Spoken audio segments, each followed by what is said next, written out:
Hey, what's up? This is the H870 Podcast. This is Gary Finn. Welcome, everyone. We are stoked that you're listening to us. This is episode 18, and I'm more than glad to have my very good friend, a very awesome guest here with us today. But before we get to him, let's kind of get some announcements out of the way. Listen, hey, we are absolutely booked till the end of the year. So that's bad news and good news all at once. So we are so thankful for all the support that everybody has given us over this. I don't know, I think it's been since April or May, but thank you. Since episode one with my good friend Steven, there has been just an outpouring of people who want to tell their story and get on, and we are happy to do that to kind of like document all the old stories and shine light on a lot of amazing band and people and artists that make this scene so beautiful. Even now, I mean, there are early days where it all kind of seemed to begin, but definitely there's something beautiful happening right now. So that the story is not over. So reach out. Also, the good news is reach out if your band wants to do a 10. We're going to start doing like a short 10-minute video interview in person. If you have like a show coming up or some news or like a new single, we'd be glad to do that over here, here on our couch. We could talk to you. We want to talk to your band and promote what you're doing. So don't be shy. Reach out. We are on all the socials. So if it's a social, the H870 Podcast is there. Feel free to comment and engage in conversation. We would love to hear from you. Any comments, questions, or concerns. Also, hey, I don't plug it much, but check out the H870 playlist. This playlist is basically just a collection of things that I myself, but more importantly, all our guests have been listening to, which is pretty awesome to know, like, hey, this is a new band I never heard, or hey, I never thought this person would listen to that band. Well, that's exactly what that playlist is for. So check that out. Also, listen, the Silence Tree has singles on Spotify. One from each the EPs that they released back in the day. We want you to go check them out. They are on all the platforms. We will have both those EPs released in their entirety this summer. So listen, Chuck's podcast, Chuck Jeffcoats from After the Altar and the Silent Street uh, is live. He's also doing a thing called Adventure Coats. You should go check that out. Also, the Freddie Bowers podcast is live. Both episodes have been getting a really great response. We're so thankful for Freddie and Chuck for doing the podcast. They are such wonderful people. Um, okay, I think that is all I have. So I am absolutely stoked to be here sitting in my house with the wonderful and great Mr. The One, the Only. Is that a big introduction? It almost seems like too much. My friend Cameron from Grandma Chandelier. What's up, buddy? How's it going? Thank you What's for up, having me. man? I was trying to make it really big and really, grand. Grand, I was searching for the Roman candles. Of course, I didn't find them. Oh I was man. just gonna shoot them off or whatever. I think, or some or pool noodles or beach balls or like what's the confetti exploding. Anyway, we All don't. of the above. Yeah, all the above. We don't have we don't have that in the budget. But but what do you, man? What have you been up to? I want to get into a lot of things today, but I want to appreciate you showing up, and we got talking about the last farewell. Hmm. Like before we even started talking, and I go, "Hey, man, I got last farewell CDs." He's like, because Cameron has like an OG last farewell shirt. I do. Yeah, that he was gifted with. I was like, hey, I have like last farewell CDs. Would you like one? He's like, yes. Absolutely. Like I didn't even want to open it because it's literally sitting here wrapped up, and I was like, that's almost like finding like an old pack of Magic the Gathering cards or something like that, where you're like, okay, this is like untouched by human hands. I don't even want to do it. And so he's like, well, let me give you another one so you can actually listen to it. And I was like, Absolutely. what? There's such magic in like having like a physical copy. 'Cause it's like it's wrapped up, in the plastic and everything. It's like I don't know, because I even like bringing it out to you. I'm like I miss buying a CD that's wrapped and then like you have to kind of open it up and then Right.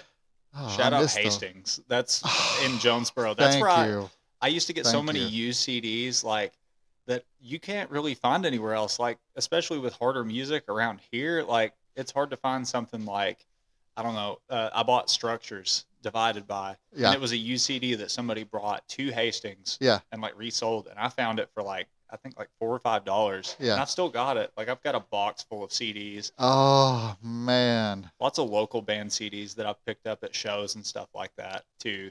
can you Like imagine? I have all of the Adega's stuff except for their last album, What? and it's like handwritten. Like the track list is like handwritten, like right on the Oh, CD. I And miss those. I miss those things. I know, I I mean, know those are special. they are. I'll still burn stuff sometimes to a CD just so I could listen to it in my car before I had like a Bluetooth thing because like I don't have an aux cord Okay. in my vehicle, and so that's what I would do to car test is I would take my stuff that I would like record, and I would just burn it to a CD and then just listen to it in my car to like test my mixes and stuff. Heck yeah, dude. Well, hey, that's the best place to kind of like test the mixes, right? Yeah. Yeah, that's where people are probably going to be listening to music Most other likely. than their phone. Like if they want to hear the bass and stuff, they're gonna That's bump it in the wild. whip. Do you have any like recordings like on cassette? No, cassettes were just a little bit before my time. Well, I know there are there's certain bands, they're kind of a little more, I don't know.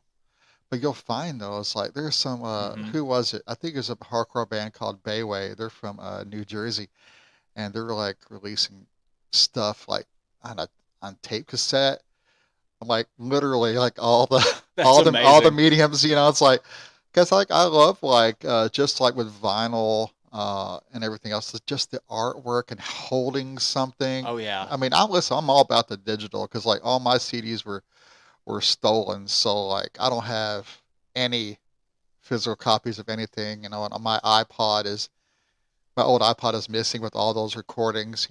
So it's like I'm thankful for having Spotify and everything. right. Yeah, And I it's mean, very convenient for very sure. There's convenient. something you miss though with that, like having something in your hand and you can hold it, and like the act of like putting it in something and like Reading the lyrics. having the artwork and the lyrics and the liners and like you'll see thank you to blah blah blah blah and it Oh kind of you get to man. dig into like oh okay who's this person who's their support system like there's more than just the band that usually makes something like a CD possible. People that don't do music they don't sometimes maybe realize like how much actually goes into a piece of music. Oh, a ton, a Yeah, ton, seriously, a lot. a lot. Like you were talking about like even liner notes. Like liner notes is how I found like other bands.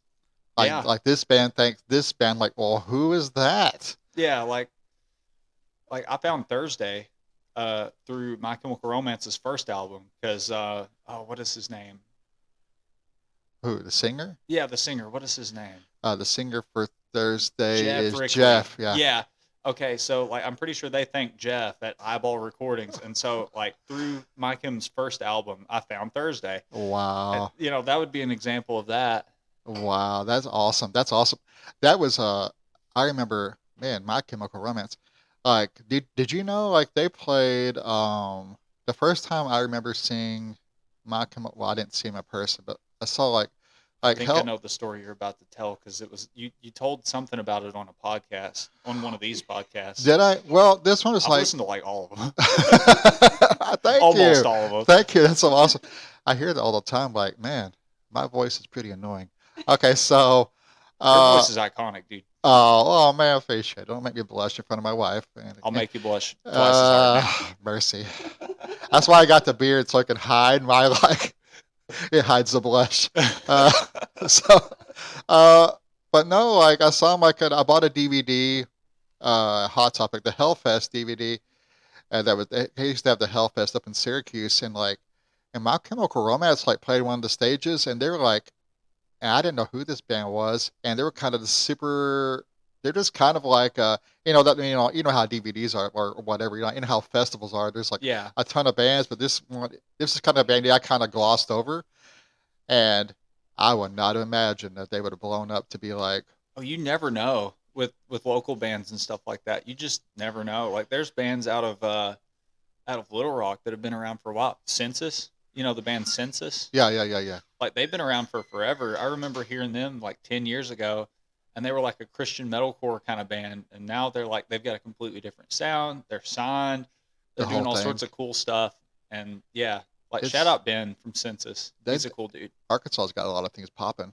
Go for Gold is another Go one. for gold and Yeah, the one show that Surface played in Little Rock, their lead singer, as they were starting that band, Spencer, he got us that show, and oh wow, and he had just started Go for Gold. I remember him like sending me pre-save links and stuff no way. Are you for right real? back when it started, and That now is they're like wild. now they're like big. I know Blaine from Tiny Towns, he's been playing with Go for Gold as I think they're bassist.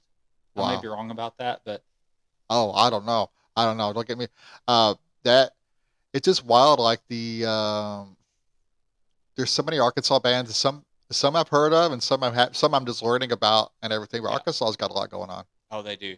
They're definitely the best kept secret for sure, man. Hmm. For real. Central Arkansas, I feel like we're getting there, but like Central Arkansas is popping right now. Yeah, yeah, yeah. I like when we went down to Little Rock. We played that Grandma Lolly's Playhouse. Yeah. Is that Playhouse? Grandma Loey's Party Place? Party Is that Palace. it? What is? I'm getting Pee Wee Herman's Playhouse mixed up. Okay, anyway. Oh my I gosh. go Francesca. Let's call it Francesca's house, but like Do you have to say the secret word before they let you in? I don't know. I guess is it? I'm showing my age here. Zucchini. Um, but like yeah, Central Arkansas is popping. Oh yeah. Like I talked to some hardcore kids down in at Grandma Lolly's, and actually ran into the same dudes at the Drain show. When we went down to go watch that one, and such the man, they're the best kids, dude. They're the best. I mean, shout out. I mean, Little Rock hardcore and Conway is popping. Mhm. So it's, but that's a good thing. Maybe so. I think this one's kind of the 870 has been kind of beefing up. Things been kind Oh of a lot yeah. of shows are happening. A lot Within of the last bands. 2 or 3 years, it's like the most active I've seen it since I've been in bands It's at all. nuts. It's Like nuts. when I started like getting into stuff, my first show, like when I joined Silent Secrets, we couldn't even get shows in like anywhere around because there wasn't anywhere to play. Sure, yeah, And like stuff had kind of died down. There was no Get Down, there was no Commonwealth, there was no all the like venues that I had heard of, right. you know, they didn't exist anymore. So like my first show was at the New Daisy. Wow, wow, wow, wow, wow. We played like a battle of the bands That's crazy. there. Well, you know, yeah, you mentioned Silent Secrets. I definitely want to get into that. Oh, So, yeah. like, let's kind of maybe a good starting point. We could kind of start there. So, Okay. like, so for people who don't know, like, the Silent Secrets and everything, why don't you kind of give that little bio there? Okay. So Silent Secrets was a band that started, I want to say around 2007, 2008. Okay, I know Chase Coleman was actually part of it at the very beginning, and wasn't even called Silent Secrets. I want to say their first name was like Project Running, okay, okay, and it was Andy Nance. Well, when I first heard of them, it was Andy. I met him at like an ASU homecoming game, okay. just randomly, like Wow. my senior year. And Silent Secrets, they had just like had a lineup change, I believe. I don't know. This is in like 2010. The details are a little hazy at That's this all right. point. That's okay. But they had it was Blade Pickering, Okay. who was a guy I went to school with, Andy Nance and Alex Washam. Shout Okay. out Alex. He was also in Surface with us for many years. Awesome, dude. Shout out Alex. Yeah, Awesome. I love Washam. Awesome, He's buddy. one of the coolest dudes ever. So it was those three, and then I think Blade left, and they got Seth Clevenger. I don't know if you know Seth. Yeah. Okay, Seth is awesome. He's been a bassist in a lot of bands. I think he was in Moon Invasion and Infinite Power. Those were two bands that He's a were good around. bassist. Yeah. Oh yeah, he's dope. I love Seth. Shout out Seth as well. Yo. And then Austin Turbeville, who was on keys. At one point, he had like a No guitar. way. You know Austin? Yeah, dude. I Yeah. ain't talked to that dude in years. I know man. it's been a while for me too. So he ended up playing in keys for Surface. Okay. like it was like the three of us from Silent Secrets. We were all in Surface, and then we had John Cool. Mize, and then we went through some. There was a lot of lineup changes there. We'll get into that too. Cool. Yeah. I know I'm getting off track. That's okay. That's There's okay. so many. That's okay. That's all right. There's so many things. I could talk like this about this stuff for That's hours all and right. hours and hours. But Silent Secrets was one way for a while. So it was those four, and then they got a lead guitarist in Stephen Simons, who is an amazing guitar player. I Okay. don't really know if he does music anymore. I think he's married and has a kid at this point. Like he's just kind of got other things going on, Okay. which is awesome. But the band kind of had this moment where they sort of all broke up. Like a lot of the members wanted to start another project by themselves. Andy, the lead guitarist or the rhythm guitarist and singer, was kind of upset about it. It seemed like the band was going to break up, and then he was like, "Okay, let me try and put this back together." Sure. Stefan wasn't going to be a part of it. So one day I'm just chilling in my dorm room, and I'd been a fan of Silent Secrets for a while. Like Awesome. I'd been Awesome. playing, I'd not playing shows. I'd been like two or three of their shows. Like the first local show I ever went to was them playing in a Hot Topic in like 2011, back when Hot Topic still did stuff like that. They played at Inside Hot Topic in Jonesboro, yeah. Oh, wow. It was like this thing that they were doing called the local static, where they would literally move all of the stuff out of the way, set up bands in the Hot Topic in the mall at Turtle Creek, Whoa. and they would let local bands play shows. I don't know how many times they actually did that. I think Guernica did the same thing. I don't know if you remember them. No, but people need to comment if they went to one of those shows, though. Yeah. Shout out anybody who went to those shows. There was one dude that was like dancing and doing like crazy, like it looked like the cyberpunk golfs under the overpass. It looked like those kind of moves, like right up in front. That's awesome. It was amazing. That's great. But like that was the first time I knew Andy, and like that was the first day that I met all of those dudes who ended up becoming like longtime friends of mine. Okay. Like I remember Austin playing the Pokemon Center theme song on his keyboard, and so I was a super like at this point I'm still like a sheltered like homeschool kid who didn't really know anybody in the music scene. I played guitar by myself, but yeah, like for most of high school I homeschooled myself, right? And so I didn't really know anybody, and I credit music with like actually like making me better with social skills and like forcing me to like get out there and meet people. And so the first thing was I was like, is that the Pokemon Center song? He's like, yeah, dude. Like he got so excited about it. Oh, wow. And like I ended up buying a CD, like the one I was talking about. Like I bought that CD at that show, the old and new. Like that was their newest CD. And so I bought it, and I told Seth that I bought it, and he like he's like, I'm giving you a hug. And so he like gave me a big hug. That's so great. And it was so cool, like, because I'd never been to local shows and stuff like that. Sure. To me, these were like awesome musicians and stuff like that. Sure. But like they're just regular people. So how old were you then? I think I was 17. Beautiful. Okay. Yeah. So that all happened. I'd been a fan of them for a while. I'm just sitting in my dorm room, and I get a call from Andy, and he's like, dude, I have a huge proposition for you. Call me. Whoa. And so I call him, and he's like, I'm like, some stuff happened with Silent Secrets. I'm putting it back together. I want you to be our lead guitarist. Dude. And I was like, it was like one of those moments, like, the movie Rockstar, where like a dude is like a fan of a band, and then he gets the chance to be in the band. Like to a lesser extent, like that's how it felt. Like I was being chosen. That's awesome. Like that, what is happening? This is cool. So I ended up doing that. I learned all the songs that they were playing. Like they had a ton of material at this point, but like we had a set going. I ended up helping write a new song. Oh, cool. With them, and we played it at the New Daisy. And it was really cool. Like, I go from never playing on stage other than like church functions and stuff like that, little things here and there, to playing a show at like a venue where I went and saw like Attack and Escape the Fate and stuff. You're just like thrown into the pool, man. Yeah, like Nirvana played on that stage back in '91. Nuts. So like I'm like standing on the same stage where Cobain was at one point, and I'm like, I'm crapping myself on the inside. Seriously, like I was so nervous through that whole show. It was dope, insane, man. That's but dope. like, it's just a local band, but still, like, it means so much to me. Like, right. You know what I mean? Right. Right. It may not seem like the craziest thing in the grand scheme of things, but it's just like something that I've loved for so long. And I'm like, I get to Absolutely. do it in the capacity that I've always wanted to. Right. So, And you got to play, man, dang, from like this the I love how like you're admiring this band and they probably don't know that you're like, yo, like you're a big fan and this, that, and the other. The next thing you know, you get a call, then the next thing you know, you're like practicing like, writing material, then you're playing in Memphis. That's an awesome story though. yeah. How cool, man! You could not. That's you. You couldn't write a better script than that. I know it feels like I actually wrote about it Uh, when I was in college, like because they were like, you need to write a narrative.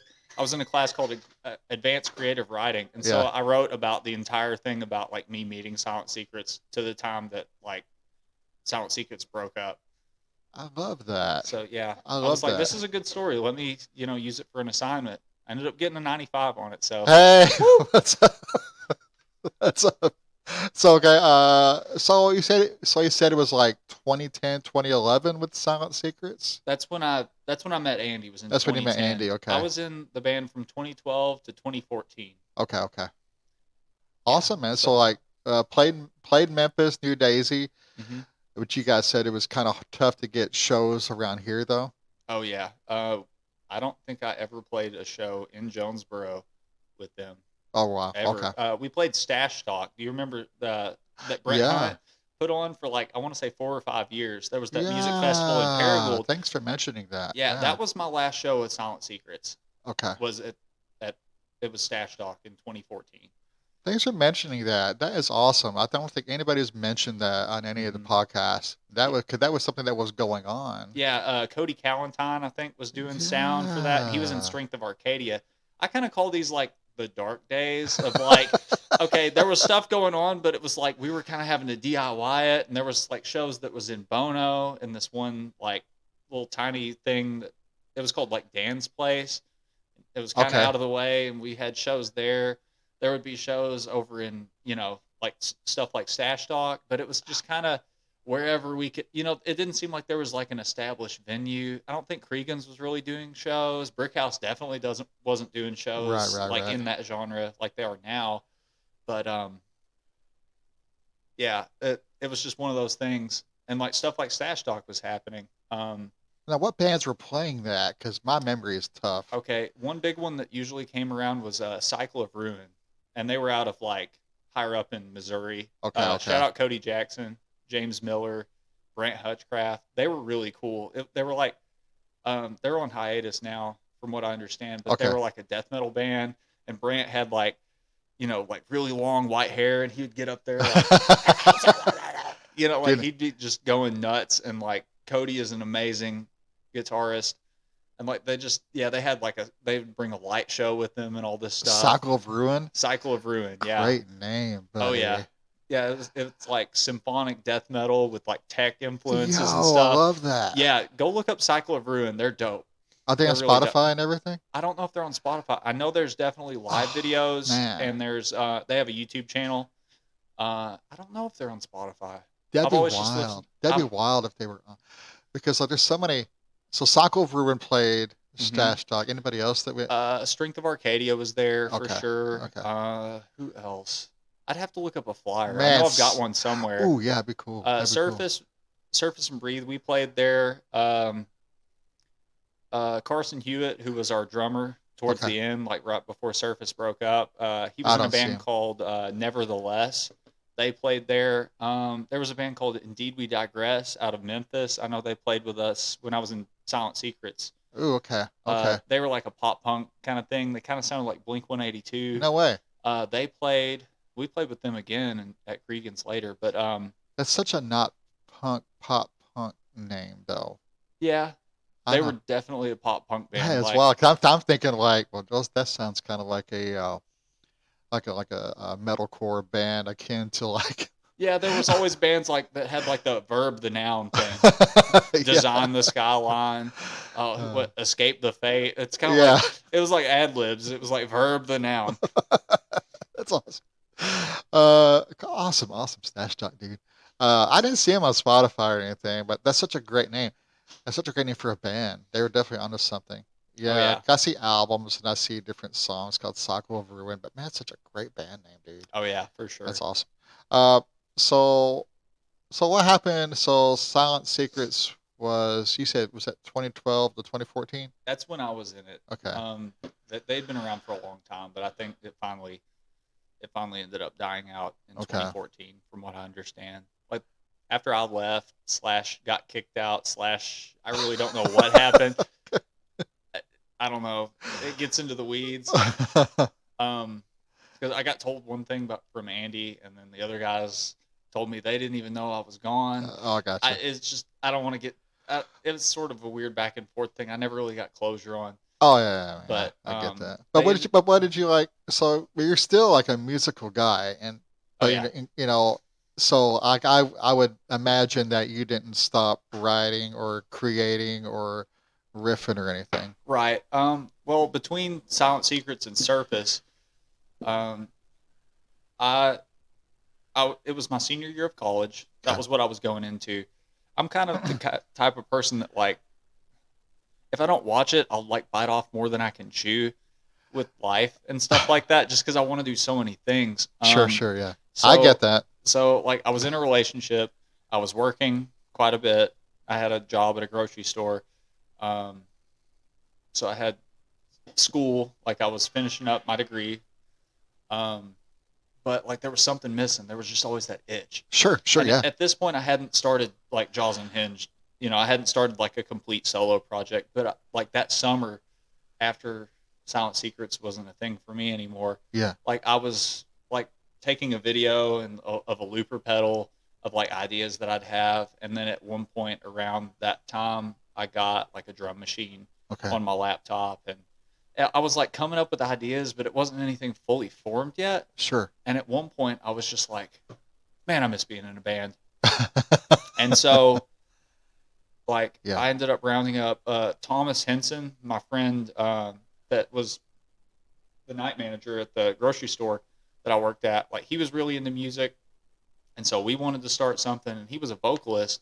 And I Oh, wanted to do cool. guitar. I kind of just stayed in my lane at this point because I just wanted to do whatever instrument I was best at, Right. just to kind of put my best foot forward. That would change later. Uh, to varying degrees, and especially like when I started doing everything myself. But at this point, I wanted to do that, and so we had a lineup. Chris Huffstedler was actually going to be part of that I love Chris, originally, man. and this was like, dude, I do too. I miss that dude. I miss that dude. I talked to him not too long ago. Did you? I did. I miss that dude. If he doesn't know, I love that dude. I love you, man. Shout out Chris. Yo, dude. Shout out the Huff.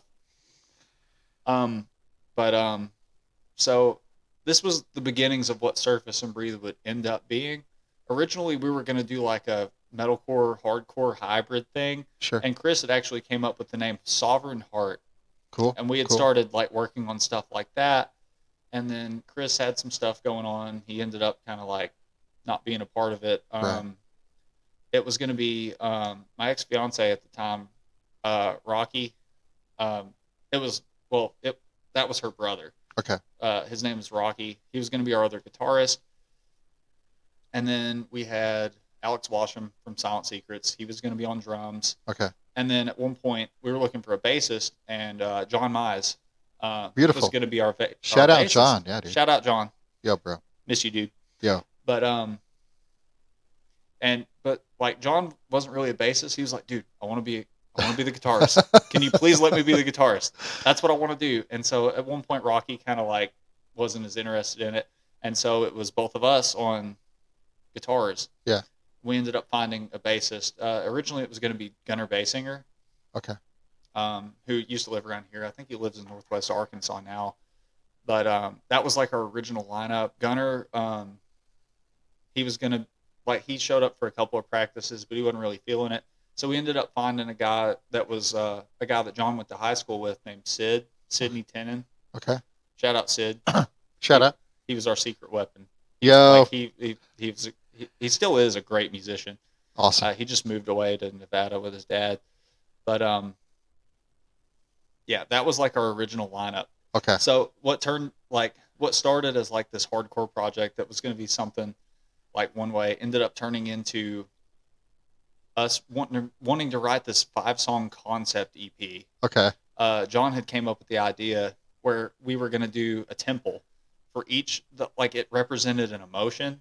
Okay. So we had like Temple of Sand, Temple of Fire, Temple of Forest, Temple of Water, Temple of the Sky, and like each of them like sort of represented a mental state. So Very cool. Sands was about like loneliness and like agoraphobia and like feeling like Oh you were man. alone. And so Oh we man. had this Cool. idea of like being in the desert and trying to survive. And Temple Oh of dude. Fire was like a burning building with no exit, and Awesome. like it was about anger being able to consume somebody.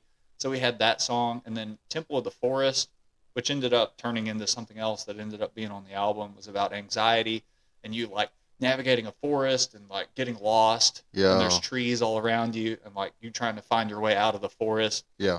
And then we had Temple of Water, which ended up being like this 12-minute long epic, and it was about depression and like it was like a journey through a river. So like you start out in the river, you lose your paddles, like the like stuff starts like getting more rapid and stuff like Right. that. Then you fall off a waterfall into water. Like you're not even in the boat anymore and you're just at the bottom of a river and like trying to come out of that towards the end. And like it was all musically represented in the song.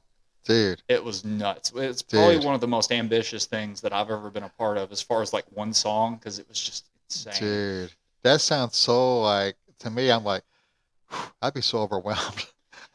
Well, that was the thing. Like, not only were we a band that didn't have any material, we jumped into the deep end and Oh wanted, yeah. Oh yeah. no pun intended, after what I was just talking about. Yeah. But like, that's what we wanted to do, and what we realized after just like just kind of like spinning our wheels and like taking forever, like Sure. getting things exactly the way that we wanted. Right. We realized we were kind of putting ourselves in a box, and we just didn't have a whole lot of material.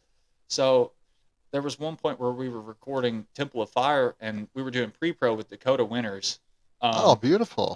He was in a band at the time called Abimail. Now he's in Gore Pig and Fleshbound, and he's got that whole thing going. Yeah. Yeah. They Yeah. just got off tour. I'm super proud of that dude. Yeah, Like, dude. because I don't think there's anybody around here that deserves it more than him, because he's been putting in work Yeah, like he's been nobody else. hard work. Oh yeah, And it pays for off, sure. man. It pays off, dude. Oh, it does. Like Yeah, dude. they were on tour with Sea of Treachery, and that's an amazing band. We're gonna talk to Dakota soon. Good. Awesome. Yeah, dude. Oh yeah. But like we were recording over there, and he was like, "Dude, y'all can do better."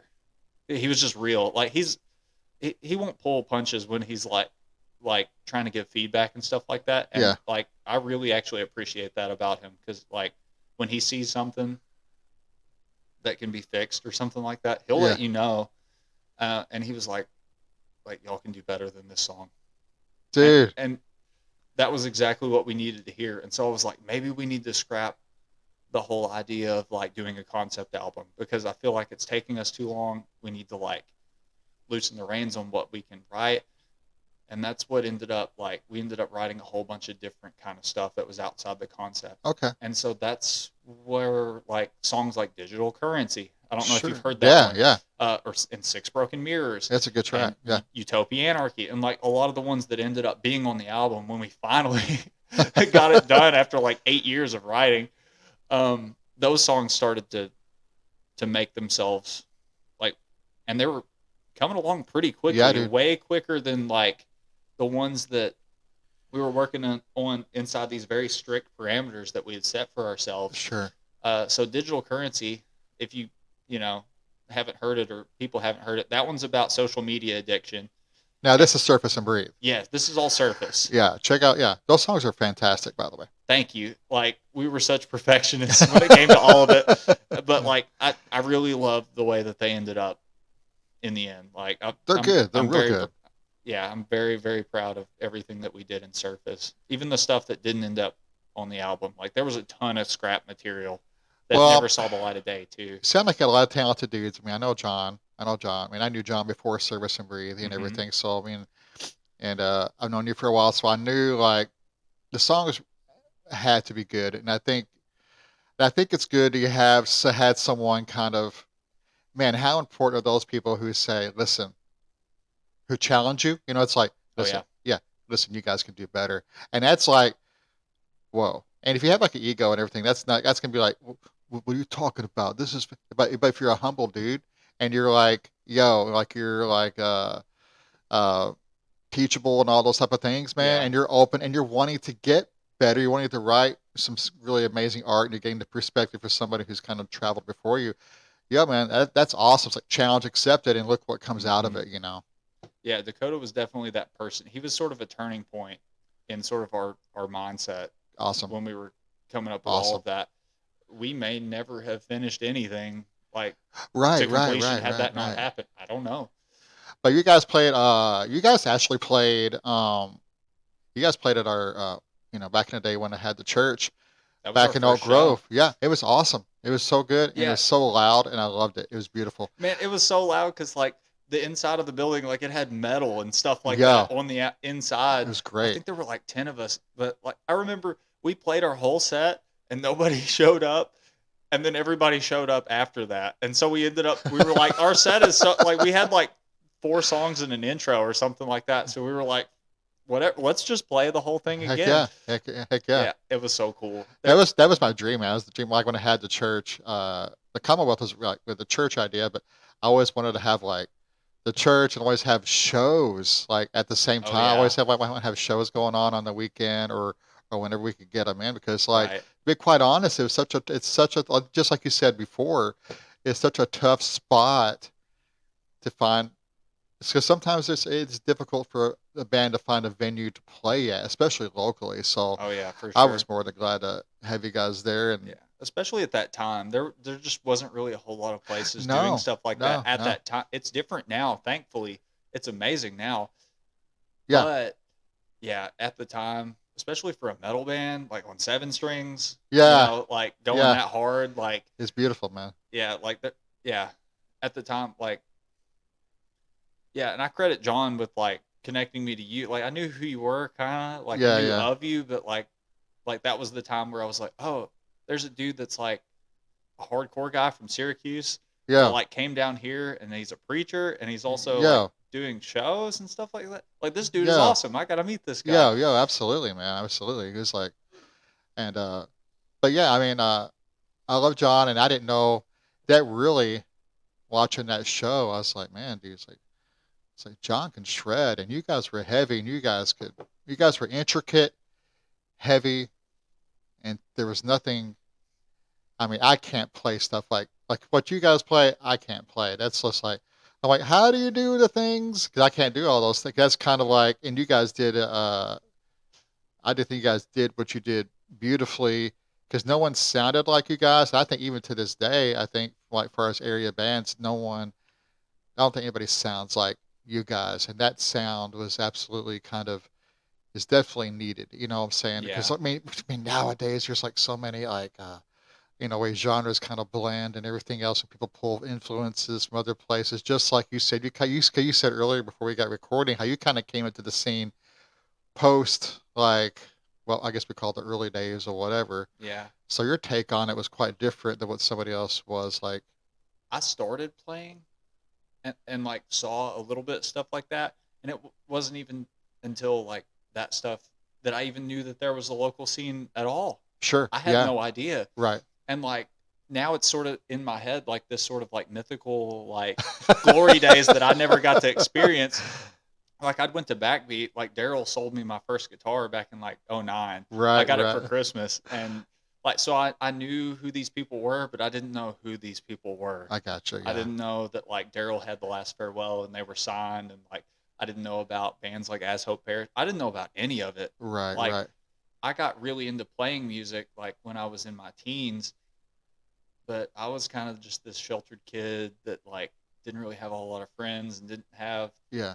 that kind of. I just didn't know anybody Sure, I in got this you. world. Like it was crazy, and like getting into it and being so like feverish about it Yeah, and stuff like that, and wishing that there was like more opportunities and stuff like that. I'm like, yeah. man, I wish I had just like been like privy to this stuff just a few years ago when it was Oh, happening. I was like, man, that would have made the difference. well, I mean, I think everybody. I mean, I kind of when you're talking about that, kind of makes me feel like when I was like, because I found hardcore when I was 17, and I think that about the time I came into it, I think the scene was kind of like going from one era to another because I came into it always caught it. There was like because in Syracuse they had a lot of shows at a place called the Underground, which is on Syracuse University campus, Okay. and they'd have a That's lot of dope. band. They have a lot of bands come through there, like Gorilla Biscuits and I love Gorilla Biscuits. all these legendary bands. Like Yeah. bands that I never got to see, like late '80s hardcore, like Judge and things like Ooh. that or whatever. And so they stopped doing that. Then like there's this period where they were doing like shows at the promoter's house, and that's my first show. Okay. And where it was like some band. I always tell people my first hardcore band was Face Value from Cleveland, but there's also some other bands that played that day. But it was at that house, it was in their basement, and people were skateboarding outside. But that's where I saw. That's all. But so I always but after that show, all the shows kind of went to a place called the Lost Horizon, which is basically a club in Syracuse where they had a bunch where they had Sunday hardcore matinees there, but the place was a venue. Like the place had like a full sound system, had a pit, it had All the had a bells and whistles. Yeah. yeah, all the stuff. So like through the week, they'd have other shows like they had like metal shows or they had like a alternative music night or college rock bands. That's where I first saw It's funny that you say that. Like we're used to mixed bills now, but like it seems like it was like really sectioned it was off. really sectioned off, and and it's so crazy to think that and I actually went to like some of those shows up in it was like in East Syracuse, but like that's where I first saw like bands like Prong. I mean, back in the day, like bands big bands played there. Like my buddy Tom would have to help me out with but like bands that we all know and love have kind of went through the Lost Horizon Syracuse because that'd be probably a tour date or whatever. But before bands, got big. But anyway, I always, long story short, man, I trail off. Anyway, the whole Same. point to the whole thing, I take the scenic route. Let's go this way. I'm Uh, the same way. Like you have to kind of just Cameron get back on track. Well, there. This was the question. but I craved because my buddies went to shows that like those like early shows that I wish I could have been a part of. But I'm so thankful to like when I did step in, I did notice, hey man, in early '90s hardcore is pretty iconic. So I'm glad and thankful for that. But so I kind of like mirror that with what you're saying there because yeah, I mean the early days they had some, it was pretty awesome to be part of, but also too, the next period or whatever you want to call it from the section it off is still as important because there are some new things happening Oh, for as far sure. as kind of like the zeitgeist and the climate of like what is going on even nationally, or Yeah. because people like yourself stepping in, how you're finding music, like you're finding music, you're watching a show at a Hot Topic, which I didn't even know that even happened. It did. I That's don't know how crazy. often it happened, but like that was my first local show. Was in the middle of the mall, so that was That super is cool. amazing. Oh, I, that's so cool. I was like, how are they even allowing this? Like, you know, Before there was Denny's, there was Turtle Creek. Yeah, yeah. What's what's up? up? What's up? What's up, Hot Topic? Circle Pit. Circle Pit. What's up, dude?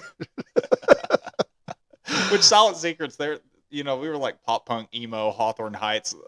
There was never going to be a mosh pit like during one of our songs, Uh, but but that music is so good, though. I mean, I love what's going on with pop punk. Me and you were kind of yes, talking earlier about the storyline, and the we storyline is we we, we amazing. have a local awesome like pop punk band. They're kind of on the edgier, heavier side. Kind of reminds you of like a Day to Remember, but Yeah, but we need that type of. and I may or may not have heard their new single from somebody. It's not released yet, but Yo, bruh, yeah, I can't it's wait. great. I can't wait. I They're can't already wait. advertising that Evan Holcomb is guest vocaling on that song. Yeah, y'all aren't ready Oh, I'm psyched. I'm psyched. I'm psyched. I'm psyched. I'm stoked, man. It's gonna be a beautiful year. for Uh, sure. um, but I want to kind of so we go from Silent Secrets, Yep. we go to Surface and Breathe, Yep. and we morph, and from there, you're still doing like Jaws Unhinged throughout. Yeah, that's All throughout this whole entire thing, is that like something you're working on off and on between bands I, with bands? Jaws Unhinged is complicated. The reason that I started it was at one point when I was going into grad school, about a year into being in Surface and Breathe, I actually quit. I quit Surface twice while we were a band because I never wanted Surface to be something that was like more important than like regular adult priority type stuff. And with music, sometimes I would kind of like get in over my head with it and I would start like doing that too much. Okay. So what I wanted to do was like, okay, to like remedy this, maybe being in a band isn't the best thing for me at the moment, but I Okay. still want to be able to do music. So I ended up quitting Surface, and like that fire to make stuff was still there because we were in full swing in creative mode. Sure. And so like one day I was just sitting at my computer and I was like, man, okay, I can't do heavy vocals. But, well, I can now, but I don't do it very often. I But gotcha. what I was like, okay, what if I just do all the instruments and just find guest vocalists around the area to fill in for Beautiful, me? beautiful, yeah. So I wrote a really, really heavy deathcore song, like part of it, and I was like, why don't I hit up Alex Turpin and see what he's doing? Maybe he can like be the vocalist for this little internet thing, and that will be good enough for me, and that'll kind of like scratch that creative itch while I'm going through like graduate school and doing all these other Yeah, things that I really need yeah. to focus on. That ended up turning into an entire album. And that was the Wow. first Jaws Unhinged album. I don't have it on Spotify, but it's on YouTube. You can listen to it there. Oh, It's called Nefarious. It's an oh, 8-song album. And yeah, at the time, like, I was kind of in this headspace of like, man, the world kind of stinks. And so okay. I'm not in that same headspace anymore, but like, I was like, okay, if I feel like this, Yeah. I need to get it out somehow. Let me write about it. So like, it's probably like it's very bleak sounding deathcore. Okay. Is what it is. Okay. And all the songs they're instrumental, but like they all come from some place in my head where I was Sure. like, okay, like what am I feeling right now? That's how I write a lot of my stuff. I have a feeling, I need to get it out of me. I make it into a song, Beautiful. and it's instrumental a lot of the time because like it represents something I can't really explain with words. Beautiful. Okay. And so that was that one. Later on, I ended up leaving Surface again. I ended up starting. I started writing a Jaws album again. Like it never goes away. It never goes That's away from me. awesome though, man. And so I started writing like an EP, and this was like a big concept that I had about like this near future where the ozone layer is starting to get destroyed, and it's actually like almost uninhabitable to be outside in the sunlight. And so like people are having to like go out at night and all this stuff. And every song was going to be named after a spot in the electromagnetic spectrum. So it had Beautiful. like ultraviolet, X-ray, gamma, infrared, like prismatic, which was going to represent visible light. So it This was is like this whole cool, thing. man. I ended up like in the middle of using it or in the middle of writing it. Um, my laptop ended up crapping out on me, and we also had all the Surface stuff on there. No. So we ended up having to re-record all the Surface stuff. I lost that entire EP. Got really bummed. I ended up rejoining Surface again because I just I couldn't let it. I couldn't let what we were doing go. I I gotcha. really wanted to be a part of it, and I ended up being in the band for another 3 or 4 years until we broke up. But like that's what Jaws was going to be. So like it's just always a creative outlet when I don't have other things going on with a full band. I get that. I get that 100%. And it's always something I work on like here and there in the background if I have time. But it's something I don't want to like overload myself and burn myself out like completely on life stuff and music and this, that, and the other I gotcha. to where, yeah, that's kind of what Jaws is for me. And I am working on, well, not anymore. I've got like 4 songs of an EP that are completely instrumentally done and mixed and all of that stuff. Wow. That I wrote like throughout most of last year when I wasn't in a band. Do you do any vocals on them? I have. Um, I'm just a little insecure about my vocals Okay. as far as like, okay, let me lead all of this. I'm Now, kind now, of now between me and you, I've heard your vocals, and Mhm. they're good. Well, thank I you. like them. I like them. I mean, I listened to it like we initially kind of sent it to me, but I listened to it back today. Man, it sounds good, dude. I like it. So Which I mean, I get it.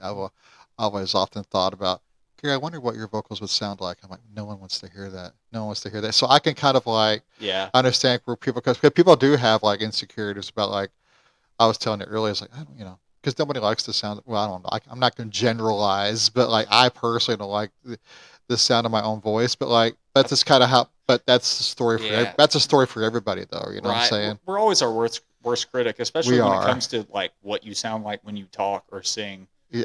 Yeah. Like that's Yeah. very tied in with like who you are and stuff like Yeah. that. So Totally. like It's that like kind of gets in the weeds with I that. feel so vulnerable, man.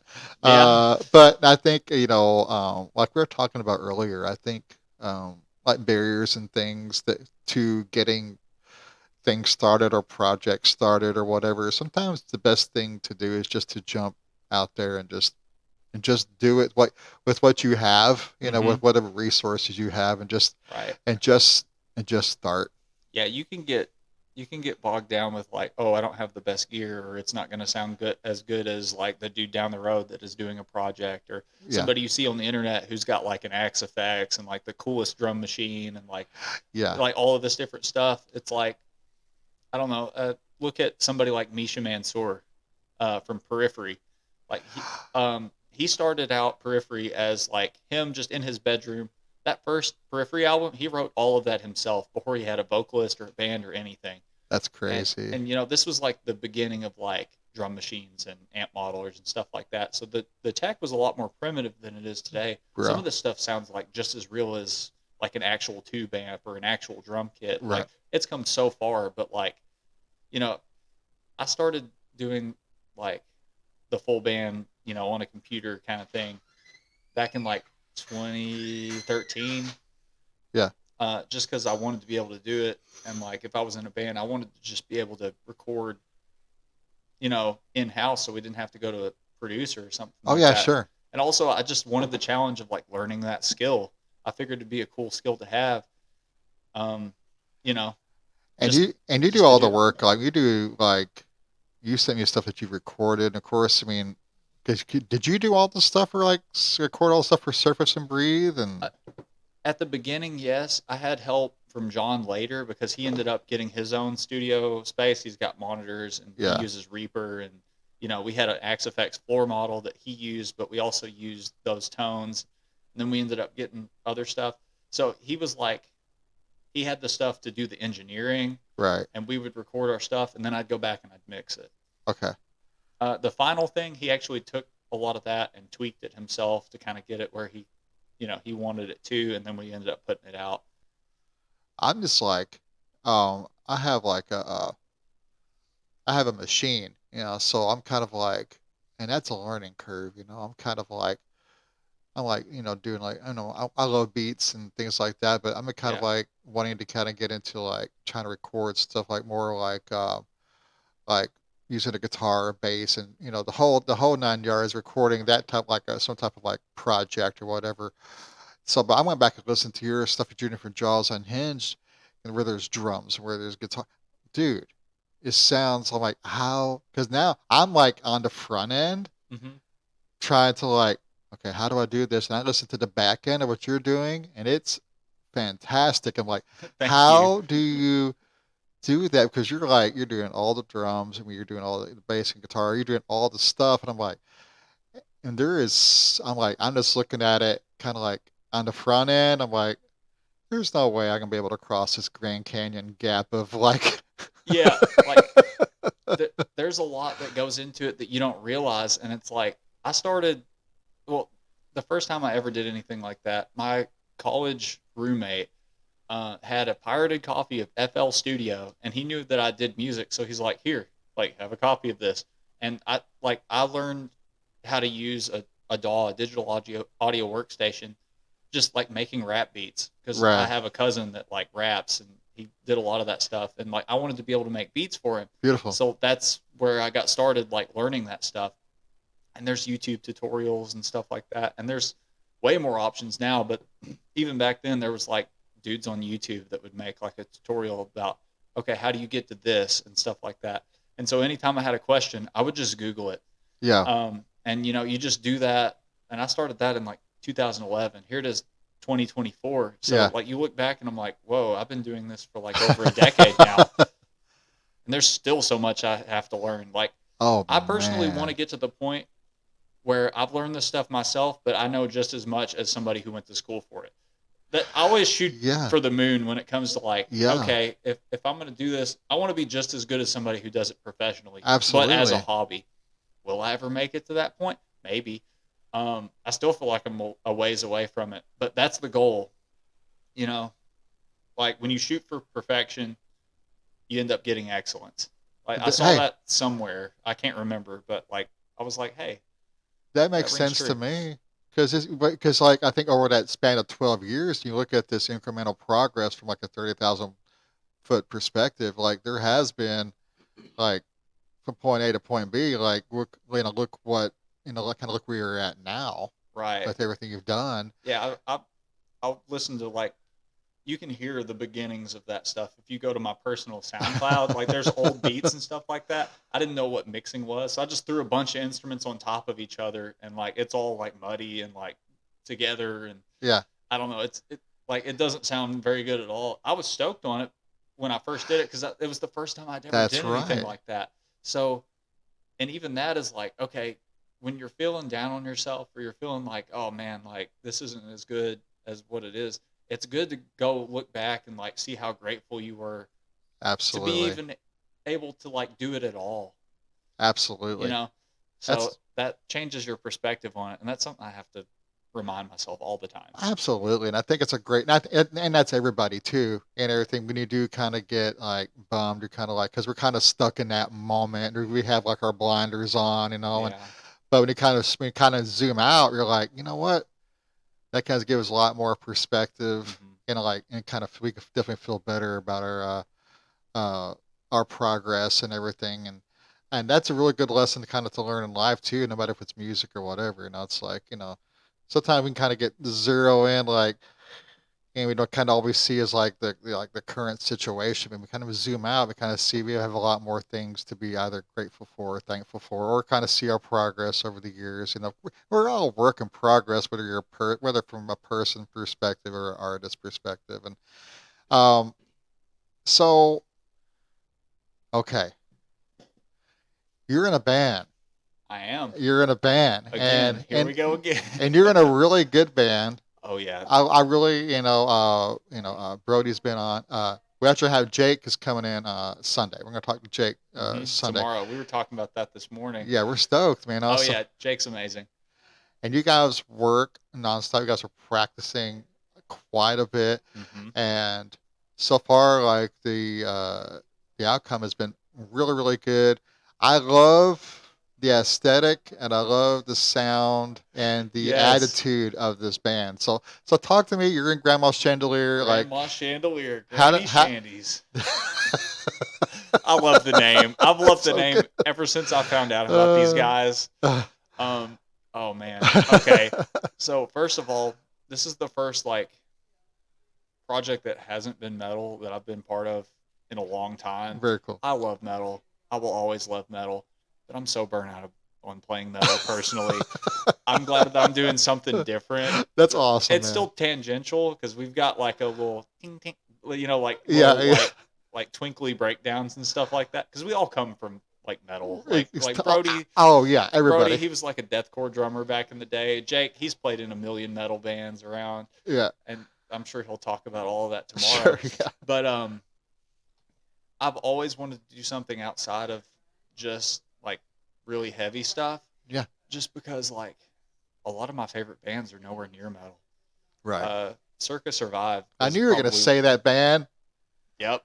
Circa Survive is one of my favorites, and like you'll you'll see their like fingerprints of influence all over everything that I do. Them and Deftones, those are probably like my two biggest Those inspirations are not bad inspirations. because they bring the heavy, but but they also like they just have this sort of ethereal, heady kind of like atmospheric quality that's always hanging Yeah. like like in the air too, and I just like it's just really pretty, Oh yeah. Oh and, yeah. and like I've always tried to capture that sort of thing that's going on like beyond just like the meat and potatoes, Sure. which I love the meat and potatoes, but also like Yeah. the lights and the atmosphere that like I is am around with that. you on that, buddy. It's Yeah. super dope.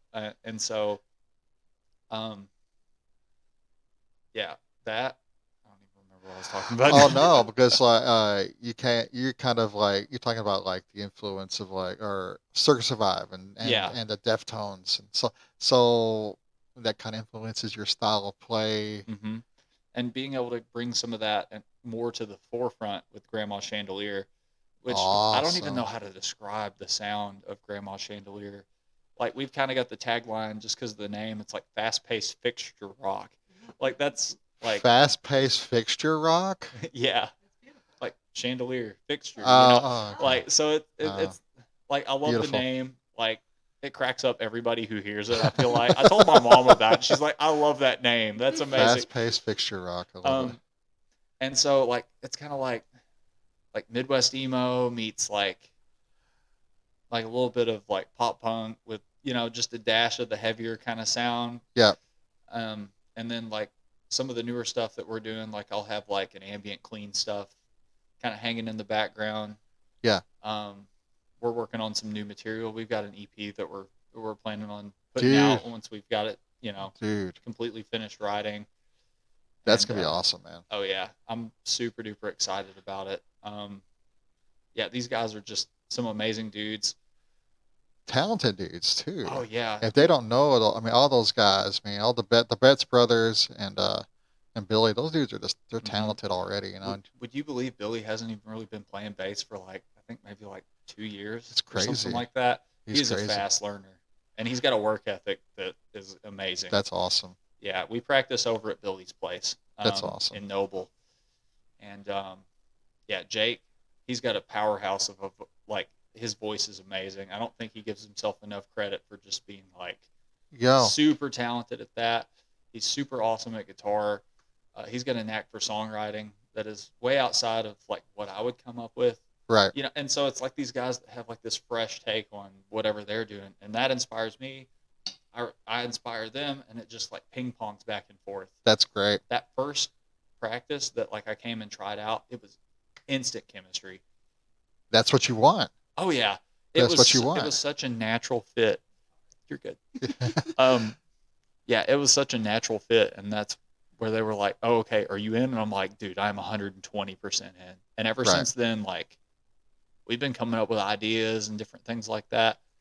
My main thing I think it's a was, match made in heaven. oh yeah, no, like I've been learning the songs because we've got shows coming up, and that's been the main focus is just like getting the set list down so that I'm prepared for what's coming next week, um, and all the shows that we've got soon. Very cool. We're playing with y'all here pretty soon. Yeah, August 23rd. Mm-hmm. We're gonna be I yeah 5 bands that night. Sick. We're gonna be back to back to back to back. Yep. So you guys, it's gonna be you guys and gonna be Sleuthfoot. Love those guys. Those are good dudes. And who else on the show? Scattergun. They're from Cape. Okay. So it's gonna be a good show. What kind of band is Scattergun? Like what do they They're do? they're kind of like kind of like a hardcore punk political band. Okay. They're from Cape. I've actually found them.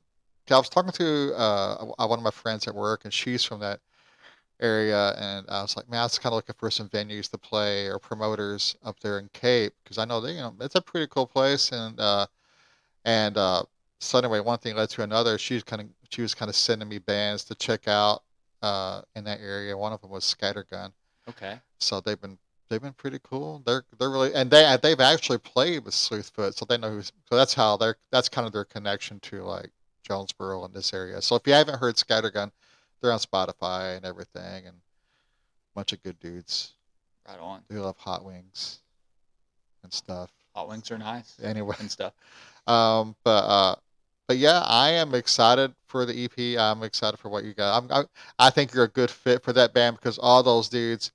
Uh, it's long overdue. I would want to say this. It's long overdue that like all four of you guys are like in a band because you're very talented, and if you guys getting you guys in the same room making music, and this is a true gift to our scene that I'm excited because especially because it's outside kind of the sphere of metal Yeah. and everything.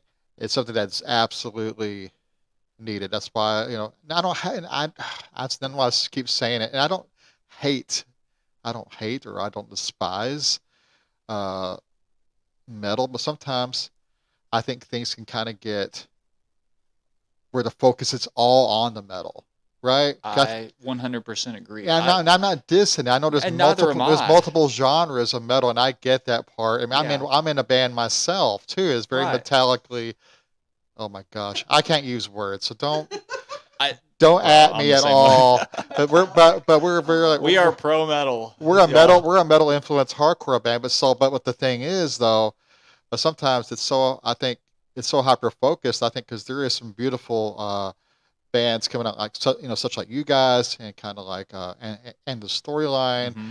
and one thing I'm proud of about this area is that there are multiple genres like Sleuthfoot who I've not gotten the opportunity to see, but I kind of get the idea that they're kind of like a stoner rock type Yeah, they're really sludgy, band, like sludgy band. down-tuned kind of. Yeah. Yeah, we when I was in Surface, we played a lot of shows with them, and I love those dudes.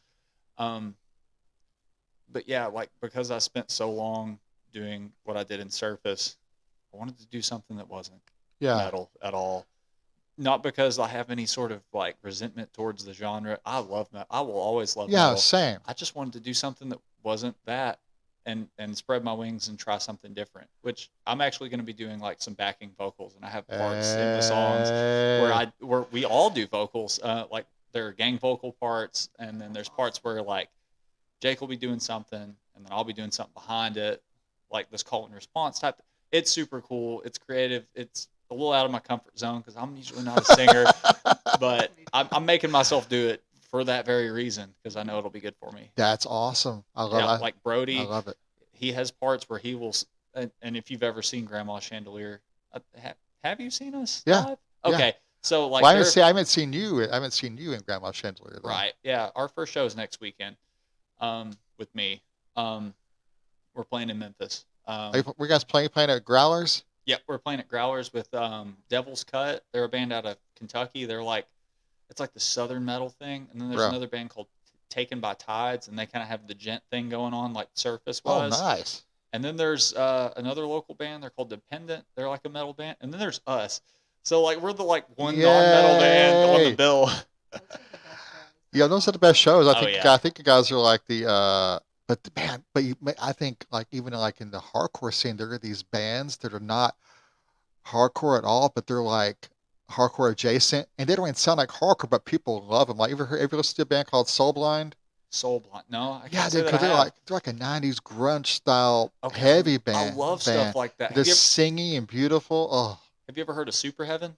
yeah, Okay, so something like something that. like that. Yeah, like they just sound like they came straight out of 1995. I don't even know Absolutely. if they're still a band anymore, but I found them last year and I was like, dude, this sounds like if Alice in Chains was still with Lane Staley or something Yo. like that and kept doing that sound. What's the album with the kid with the like holding the worm or whatever, the snake, little baby snake? Yeah. That record is Ours not is Chrome. is if you've never heard it, it's the most heavy and beautiful I have. thing That's ever. It's I love such it. a good thing. What's the song? Leech? That song is Leech is so amazing. good, yeah, dude. I mean, it looks just like it almost. I don't want to say a carbon copy because they have their own sound, but like Jar of Flies, where the kid's looking at the jar. Yeah. That's exactly what it reminded me of when I saw that Yeah. cover. I was like, this is just like an alternate timeline.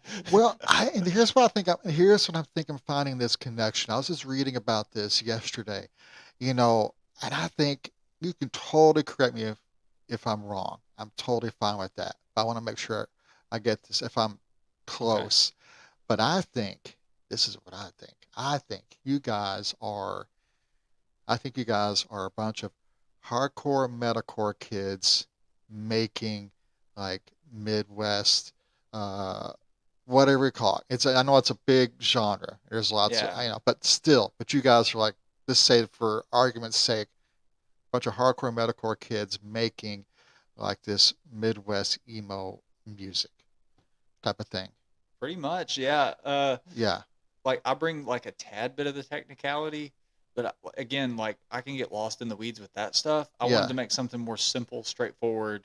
Yeah. with a little bit of the twinkly stuff with the math rock and the Midwest emo, and it's kind of got some pop punk in there, like just stuff that we wouldn't normally do, but Yeah, in a way that is inspired from all of that stuff that we used to do. I think that's super important because I was just watching watching a YouTube video, but they had made that important point, and this is not a gatekeeper type thing, Mm-hmm. and this is not an argument. The thing is like, but back in like when metalcore first came on the scene or whatever, it was a bunch of hardcore kids coming together making metal, like making hardcore, making writing hardcore music with like metal influences, and what was Yeah, coming out was like this metalcore sound. So it's a bunch of hardcore kids making metal, pretty much. and see, that's such. I hate to cut you off. That's such a like. It's almost inconceivable that those two things would be separate, because like I just take it for Yeah, granted that those two things are kind of just like intertwined. yeah. Because we got to think about like even like during like when I was going to shows like in like that 90s, like a lot of those 90s hardcore bands are pulling influences from like Earth Crisis was already pulling stuff from Slayer, Yeah, or whatever, or like these like some of these thrash bands just like Obituary or Metallica for sure. Back when yeah, Metallica was more it was more Kill 'Em All and Ride the Lightning type stuff. But you can kind of and but anyway, long story short, that's where I kind of like see you guys. 'Cause I think that where it's kind of like that. It's like that's where I think you guys. That's why I think you guys absolutely belong. Like in this scene because you guys are just a bunch. You've come out of that scene. You're influenced by the scene and all these, whether locally or nationally, by all these bands and being a part of it. You're writing something so it doesn't sound the same, but it's so everybody's attracted to it for the sake of yeah, that. You know what I'm saying? Because like it or not, because I think Brody was talking about how he's like, I'm still not trying to. He goes, I'm still playing. I'm trying to get out of like still playing the deathcore, yeah. deathcore rhythms. I'm like, but still, it's kind of a part of you, and sometimes you can't really. And I get it. I get it too. We're going to kind of play something a little different. But Right. anyway, go ahead. I I, can ramble on oh, forever. I'm the same way exactly. So you just have to stop me at some point, or I just keep going. Yeah, I got to give Brody his flowers, like specifically. Like Sure. he had a lot of cool things to say about all of us, and like I listened to it, and he was like, "Oh, we're so glad to have Cameron on it," and I was like, "Yeah, Uh, awesome." Um, all right. So hey, listen, if it's cool, we're gonna let's talk about what you've been listening to recently with a little thing we call Five on the Fly. okay. So like it's just like stuff either even like jamming to recently or like it could be like bands that you can kind of keep returning to because we all have them. We Yeah, we all do. have them. I find myself gravitating to old stuff all the time, but also pulled toward like new stuff that is going on. Like Hmm. it's so crazy, man. Just okay. So what I'll do is we're gonna each come up with 5 songs that we've been kind of listening to recently. Um, Right on. I'll I'll start off. Mine will be number 5, and I'll let you'll go back and forth. You'll have like the last. You'll have the number 1 spot. I, yeah, you'll So have the last number 1. so are we? We're each doing 5. Yeah, I'll go. Okay, I'll cool. go. Then you'll go for. We'll each do a number 5, and back and forth. Uh, Ping pong across the table here. Um, okay, so this is tough to put. Like, I don't think I have. Of course, these are no particular order whatsoever. But I'm just kind of be honest because like this past week I've been kind of I mean I have like a ton of playlists on my profile. It's pretty embarrassing.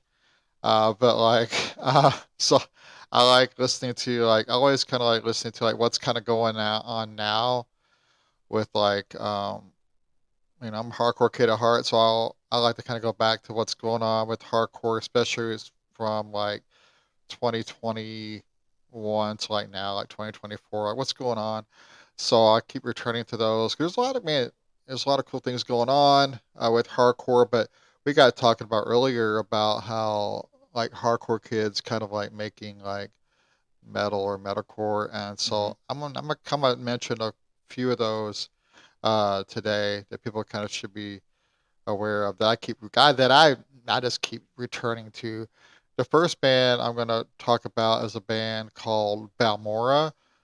They actually recently they played Vino's on July 3rd. It Ooh, was like a Wednesday night, so I mean, props to you if you showed up to that because right.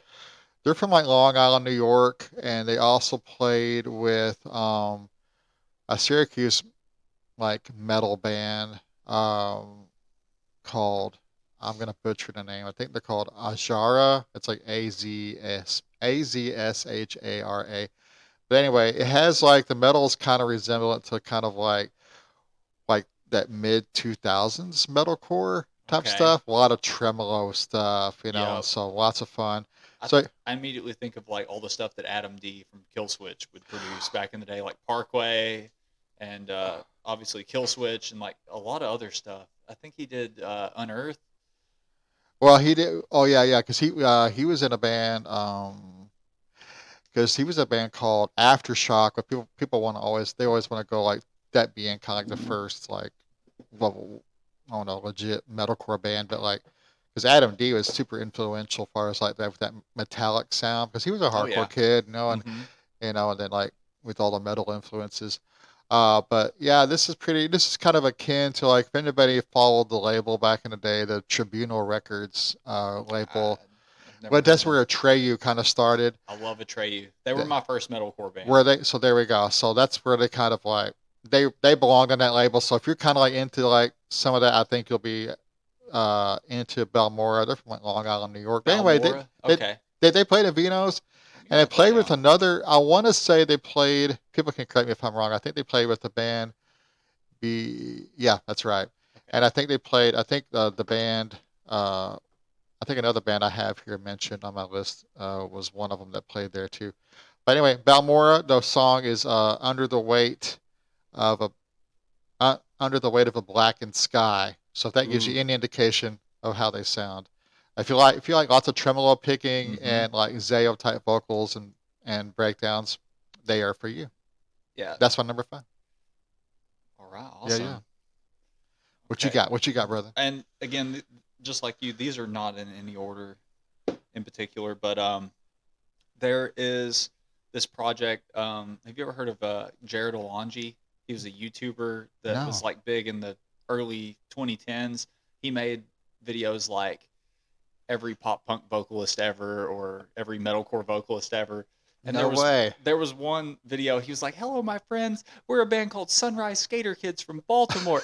But like, it was just a joke, and like, it was all these sort of like stereotypes about bands like that, where That's great. he's like, "Yo, like, if there's a place where we can take some showers, I'm illegally a homeless person." Like this goes, this song goes out to everybody wearing khaki shorts. Well, Sunrise Skater Kids, like, it started as a joke, and it's actually a band now. They Whoa. played Warp Tour at one point. Like, it's a real thing. They're still going today. Like, they've been a band for Wow. like 9, 10 years now, That's something like that. great. And they did a whole album. Well, it's an EP. There was this thing on TikTok that was going around for a while, and I kind of picked up on it where a lot of pop punk staples from like the early mid late 2000s, Hmm. like if you change them up just a little bit, they sound like anime intros. Really? And so, like, Okay. there was this viral thing that went on where it was "Dear Maria, Count Me In," but all the lyrics were in Japanese, and it sounds just like an anime intro. What? And so they did that one as Sunrise Skater Kids, and they did an entire album of it. So they did Face Down from Red Jumpsuit Apparatus. No They did way. I'm Not Okay by My Chemical Romance. They did No. Ocean Avenue, No uh, way. Misery Business by Paramore, and then Dear Maria. And it's this 5-song EP called Emo Taku. And it's so cool. It is dope. People are so smart. I know. Like the first time I heard it, it gave me chills because I grew up on anime. Like that's another influence, is like anime music I gotcha. and stuff like that. I Like gotcha. I've written stuff that's like inspired by that. But Emotaku, that whole EP, I was listening to the whole thing the other day, and I was like, man, this is so I good and am creative. going to listen to that. That is Yeah, great, man. it's on Spotify, That so is it's very great. easy to find. It's super duper dope. That's awesome. I was listening to Face Down this morning Yeah, because Storyline got to play with them recently. I I was so know jealous. that's nuts, dude.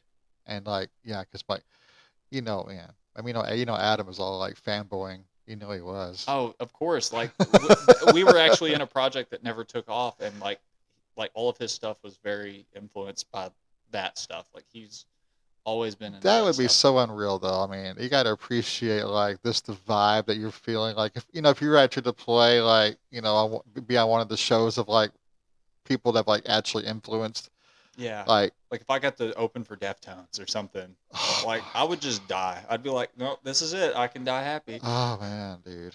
And it was so funny, man. We was talking about Deftones. I was totally, I knew about the Deftones. I wasn't like that, you know, that naive or whatever. But like Hmm. to listen to like all their records. One time I spent like a week. I listened to every record they had because like I think I really didn't give them like.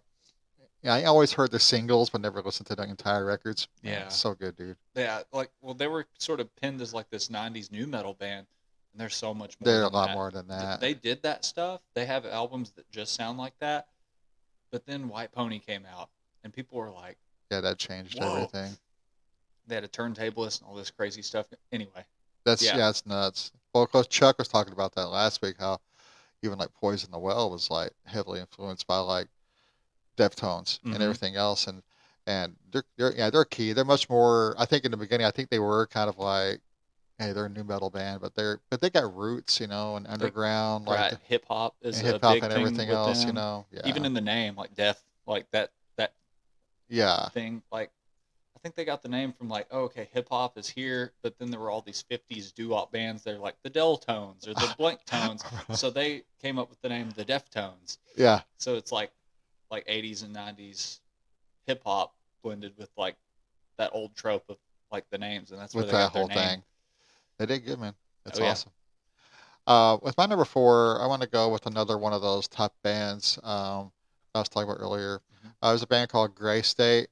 Gray Uh, State. yeah, yeah, the two words, Gray State. The song is "The Death of True Love." Um, again, their art is awesome. Like again, I wish I had like the CD or the vinyl because like this is beautiful art, and Balmora does too. Um, just very cool. And I think all the bands I have on here are pretty well, for the exception of one. The Gray State, the Death of True Love. Again, akin to Balmora. I mean, they could easily share the same bill. But go check them out. I think you'll really really enjoy them. I think. Hold on, I'm not sure where Gray State is from, but it doesn't matter. They're really fantastic.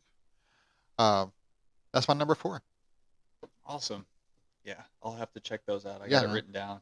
I've got Yeah, a dude. list of all your stuff Yeah, so I don't you forget go, about man. it. Yo, I love it. So my second pick, well, number four, is going to be the new Silence Tree that just got Oh uploaded man. like either last night or today.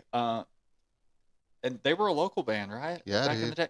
I had no idea. Bro. And this is like these singles that you've been releasing Yeah. and putting on Spotify is it's the first time I get to experience it. I'm Yeah. like, this is amazing. I've never heard anything like this in the Yeah. scene at all. This is so unique, and like I just get lost in the songs. I do. Yeah. It's just like an experience where I'm like, I'm not even in my body anymore. I don't know how to Absolutely. describe them. They've just got this cool atmosphere that just like gives me this weird out of body experience. Yeah. Yeah. It's really hard to place. It's kind of like ethereal space rock. I mean, it's just like Yeah. super kind of dream state. You're Mm-hmm. kind of in. I love it. And yeah, one day, hopefully, maybe it'll be like a reunion. That'd be kind of cool thing. That'd be cool. Who That'd be knows? really Who cool. knows what the future holds, right? Yeah, man, that's awesome. There's more. We're gonna get more of those released too. Um, I can't wait. yeah, it's gonna be I'm a awesome. fan. It's gonna be I'm a awesome. new fan. Uh, number three. Um, okay, so maybe these two Tampa bands back to back. This one band is they're called Contention. And I think Contention is they're from Tampa Bay, and they're definitely metal influenced, Okay.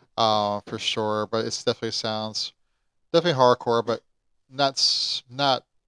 It's definitely like a metal influenced hardcore, but and it's not quite like Gray State or Balmora, but it's still heavy. It's still metal influenced. definitely worth a listen. I think that's the other band that played on that bill on July 3rd at Vino's, I think. Okay. I have to go look at the flyer, but yo, check out Contention. Um, Intention. yeah, Contention. Really good band. Dope. I've got Okay, that one written down too. awesome, dude. Awesome.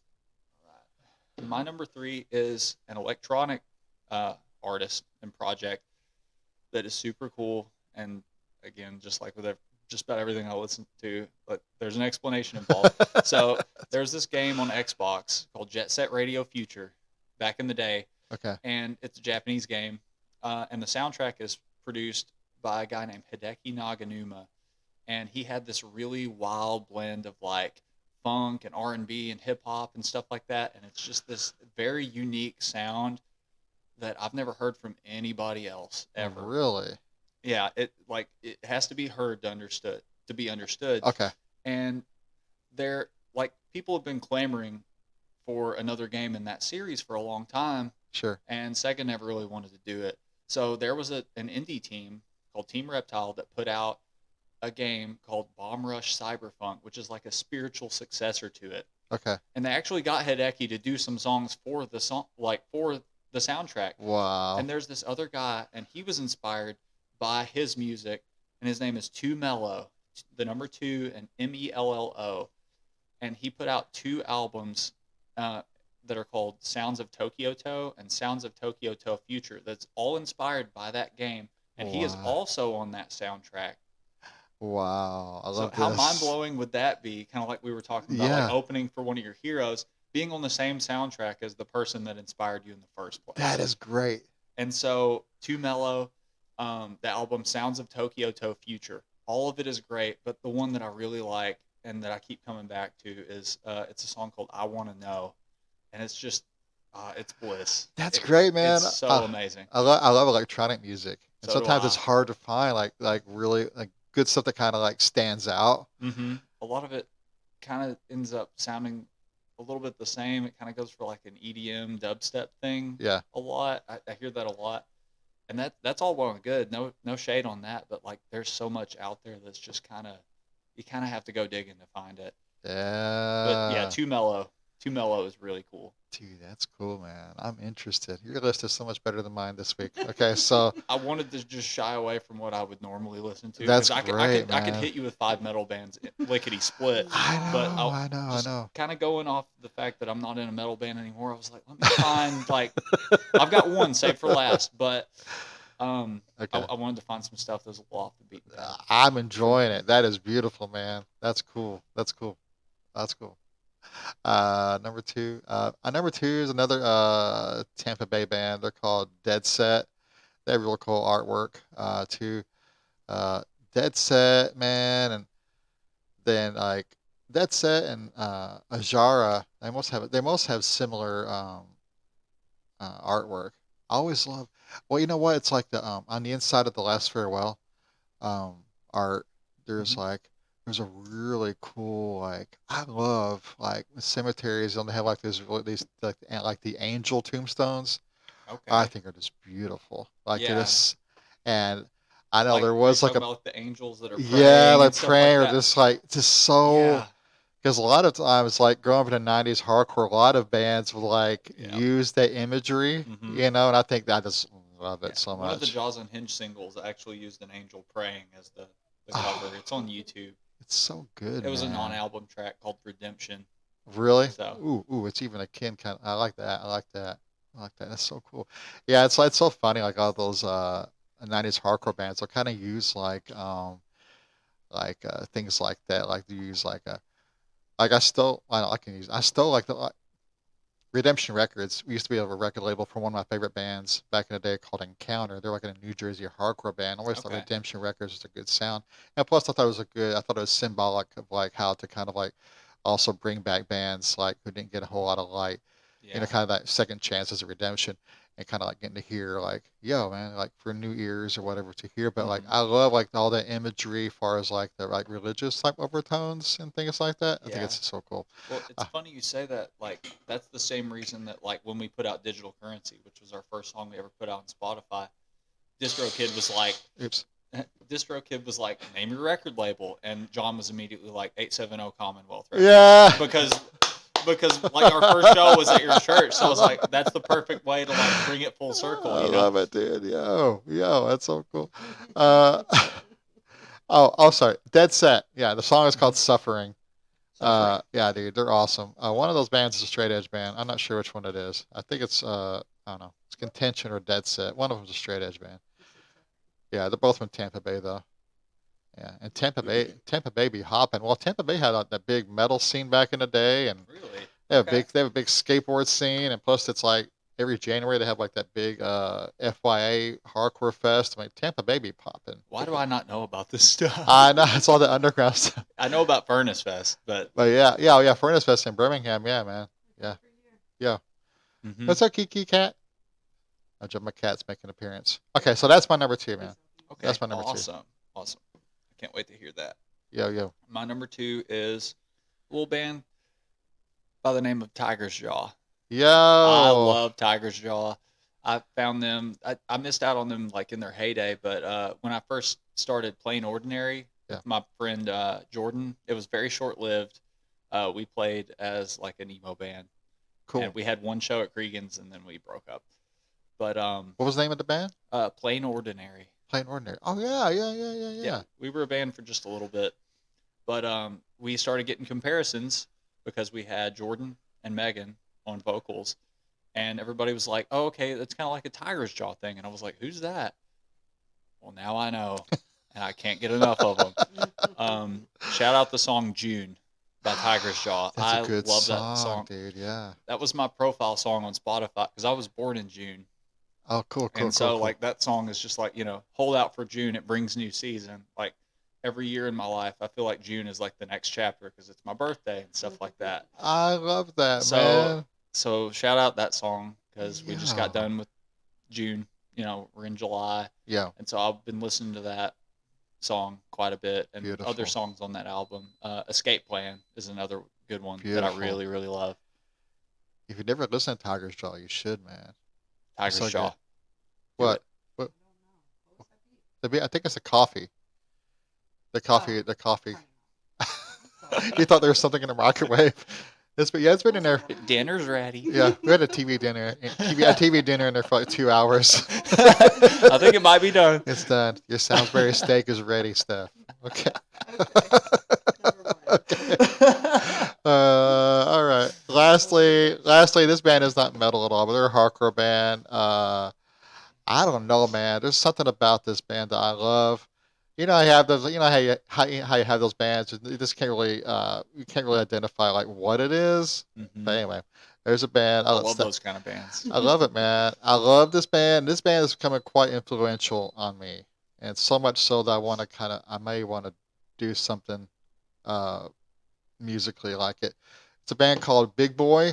Big Boy. Big Boy. They're from I think they're from the Bay Area in California, and they're a hardcore band, and they are just people love them. I think there's some members from Tsunami. If you haven't heard of Tsunami, I've heard the name. Yeah, they're it's been mentioned on the podcast. Tsunami is like a really heavy kind of beat down type band. So it's like I'm not. Yeah, so it's like if you're not, it's just like Kill Kids core. Anyway. Yeah, or whatever. I don't like that. I don't like it. I like the music though. I like the music, but I'm not really into crowd killing or anything like that. I mean, I get it. If you're going to a hardcore show, there's going to be a pit, and you kind of, so it is a hardcore show, so I get that part. But don't go out of your way to hurt people, though. If you're not in the pit, you're not in the pit. And if you're in the pit, you're in the pit. If you're on the edge, maybe protect people from like those kind of people that are trying to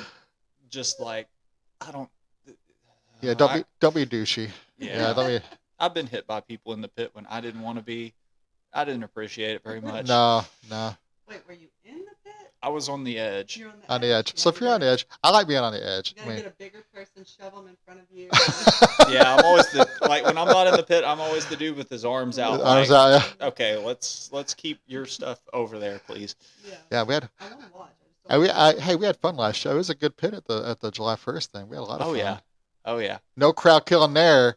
Hey, now might be a good time to now, So what what's it? happened to me at that one show, so your friend can What? know. No, I don't know. I don't know. He's not gonna. He won't call Oh. him, but yeah, one of his friends. Like I was not in the pit. Oh, I we was don't- sitting on a chair. I can't remember Threw me off the exactly chair. who that Like, was. Hit me What? so hard it threw me off the chair. Yeah. Yeah, we were at a Vane. We're at like Vane had like That is exactly the same show where I got crowd killed. Was it a Vane show? oh, was it really? Memphis in a small little bar. The The Growlers. Growlers. Were you there? I was there. I was there with No. Aaron Burcham and Tanner Brown. Oh, really? Yep. Okay. I just ruined the show. I'm sorry. No, you didn't ruin nothing. Big boy. You didn't number ruin one. nothing. Big boy number one. Yeah, we like Vane.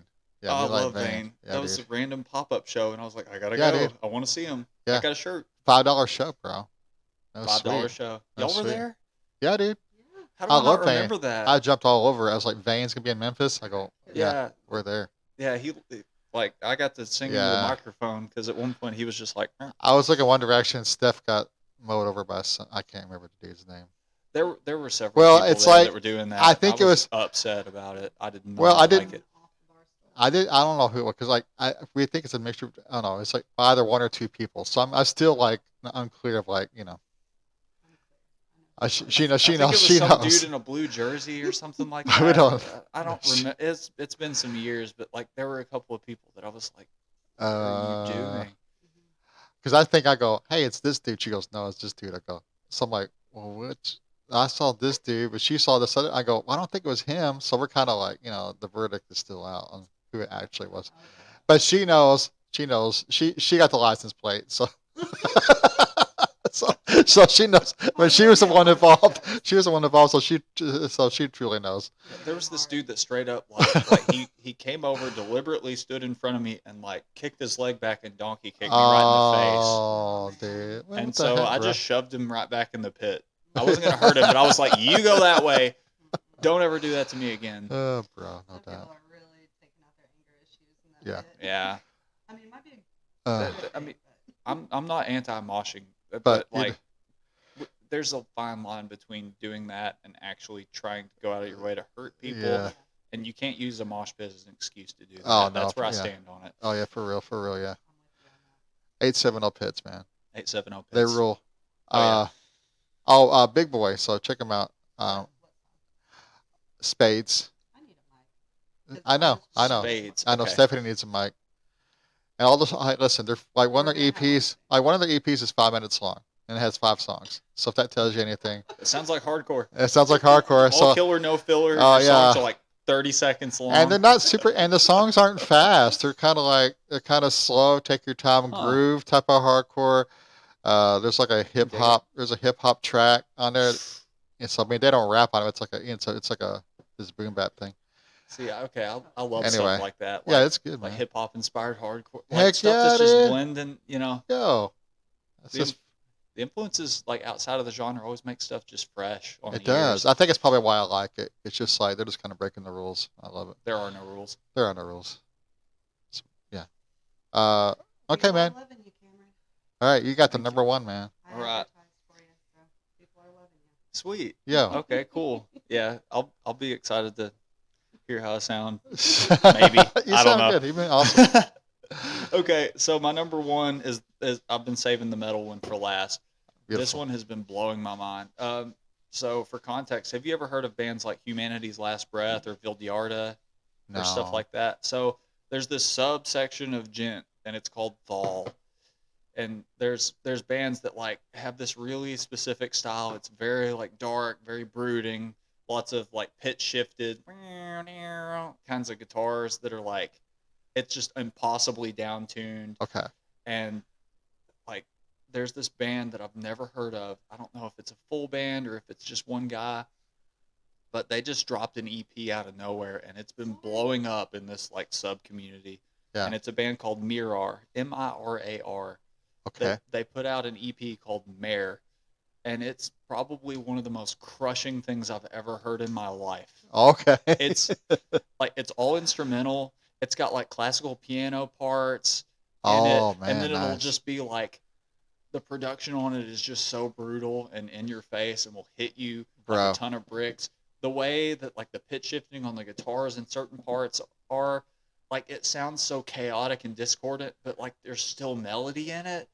It feels like somebody is like torturing a guitar and it's just Bro. wailing out in pain. And like that, like I've never heard that kind of emotion so accurately like conveyed with just instrumentals in my life. And there's parts in it that are like slightly EDM inspired, Okay. and like it's almost like it's brutal, but you could dance to it. Where are they from? I have no idea. I want to say they're from overseas. I gotcha. Cause yeah, like I feel like it's a European band. I don't really know a whole lot about them. All I know is that it's like a 5 or 6 song EP, and it's nuts. There's a song on it called Oslo, and it's got this part that's almost got like this German like part Right. like going on in the background, and like it has no business blending that well with what's going on top of it. There are references to like classical piano pieces that are played in there, and I gotcha. it's just nuts. Now, did you stumble upon them like this year? This year, yeah, Okay. the album or the EP came out this year. Like I want to say like maybe a month ago or a month or two ago.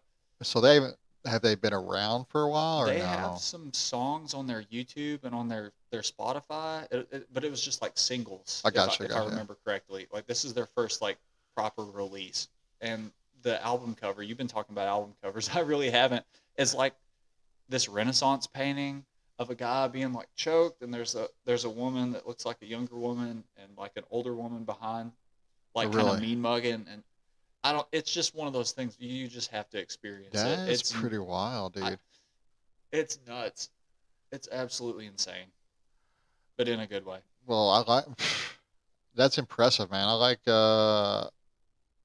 man, I like being exposed to new music. I'm definitely gonna have to listen to that. Yeah. And we'll put that on. We'll put that one on the playlist as well. Okay. Holy cannoli! The Yeah. song is Oslo. Yeah.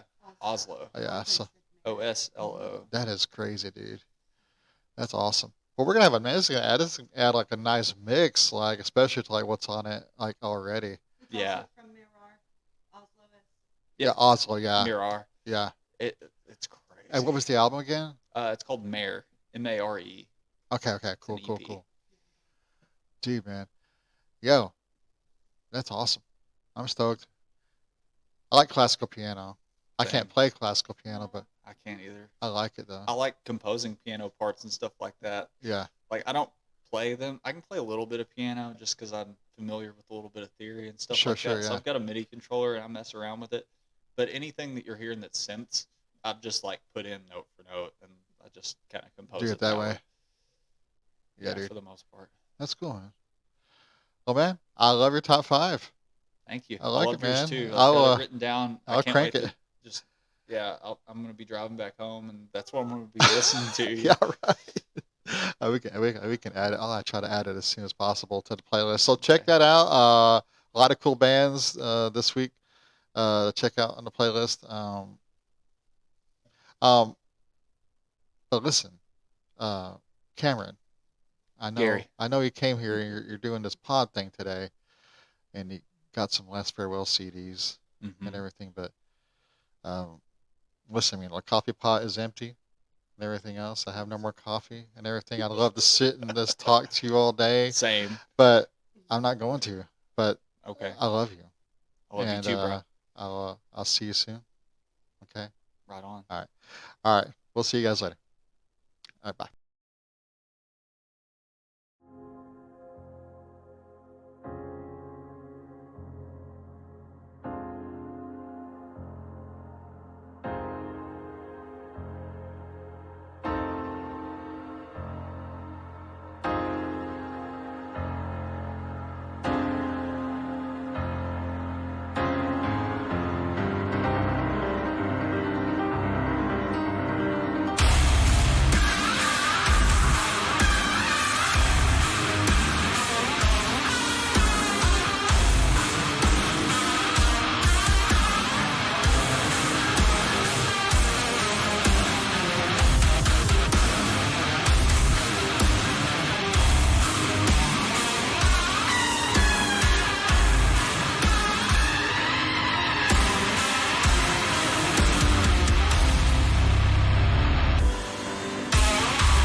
hurt your feelings. You don't want to work with me anymore. Okay.